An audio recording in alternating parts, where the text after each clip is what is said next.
Issue तितली और उसका पति मानी तितला। मानी तितला एक बहुत ही अच्छा तितला है। वो अपने घर वालों का बहुत ख्याल रखता है। और फिर कुछ ही दिनों में मानी तितले की तबीयत बहुत खराब हो जाती है।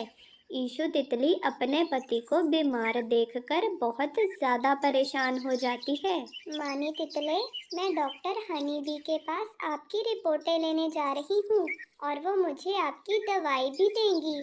फिर देखना आप जल्दी ठीक हो जाओगे।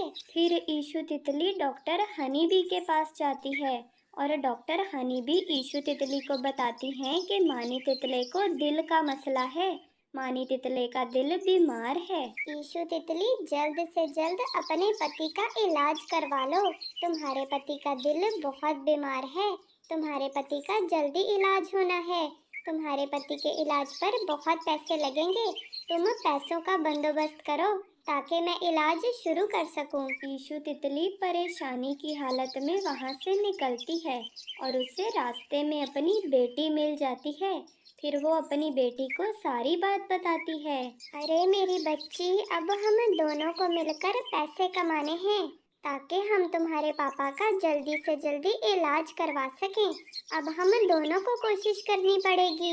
हाँ मम्मी, पापा का इलाज करवाना बहुत ज़रूरी है। आप कोई काम ढूंढें जिससे आप पैसे कमा सकें। मेरी एक दोस्त है, मैं फटाफट उसके पास जाती हूँ और उससे मशवरा करती हूँ मुझे क्या काम करना चाहिए जिससे मैं पैसे कमा सकूं। फिर ईशु तितली की बेटी अपनी सहेली के पास जाती है और उसे सारी बात बताती है। अरे अरे, अंकल का इलाज करवाना बहुत जरूरी है। तुम्हें फटाफट उनका इलाज करवाना पड़ेगा। तुम एक काम करो, मेरा खेत पड़ा हुआ है। तुम जाओ मेरे खेत पर खेती बाड़ी करो और जो फसल उगेगी वो बेचकर अपने पापा का इलाज करवा लेना। तुम मुझे कुछ भी नहीं देना। तुम अपने पापा का इलाज करवाना उन पैसों से। अरे अरे, तुम्हारा बहुत शुक्रिया। तुम नहीं जानती मैं कितनी परेशान थी और इस परेशानी में तुमने मेरी मदद की। सच में एक सच्चा और अच्छा दोस्त वही होता है जो मुसीबत में काम आए। तुम सच में मेरी बहुत अच्छी दोस्त हो। तुम्हारा बहुत शुक्रिया। फिर ईशु तितली की बेटी खेत पे चली जाती है और वहाँ काम करना शुरू कर देती है। देखना, मैं अपने पापा का इलाज करवाने के लिए बहुत मेहनत करूंगी। दूसरी तरफ ईशु तितली ने घर में सिलाई का काम शुरू कर लिया था।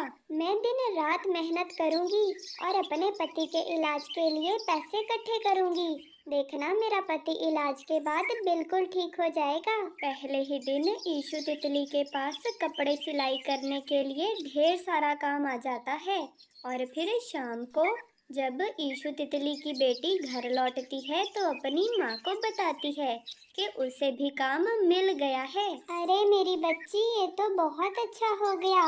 अब तुम और मैं मिलकर पैसे कमाएंगे और तुम्हारे पापा का जल्दी से इलाज करवाएंगे। और फिर देखते ही देखते कुछ ही समय में ईशु तितली और उसकी बेटी मेहनत करके पैसे इकट्ठे कर लेती हैं। फिर ईशु तितली डॉक्टर हनी बी के पास जाती है और डॉक्टर हनी बी पैसे लेकर ईशु तितली के पति का इलाज शुरू कर देती है। ईशु तितली, तुमने बहुत अच्छा किया, समय पे पैसे जमा कर लिए। अब देखना, तुम्हारा पति बिल्कुल ठीक हो जाएगा। और फिर इलाज शुरू हो जाता है और देखते ही देखते ईशु तितली का पति मानी तितला बिल्कुल ठीक हो जाता है। उसके दिल की बीमारी ठीक हो गई थी। अरे शुक्र है मानी तितले, आप बिल्कुल ठीक हो गए। मैं और हमारी बेटी आपकी तबीयत को लेकर बहुत परेशान थे।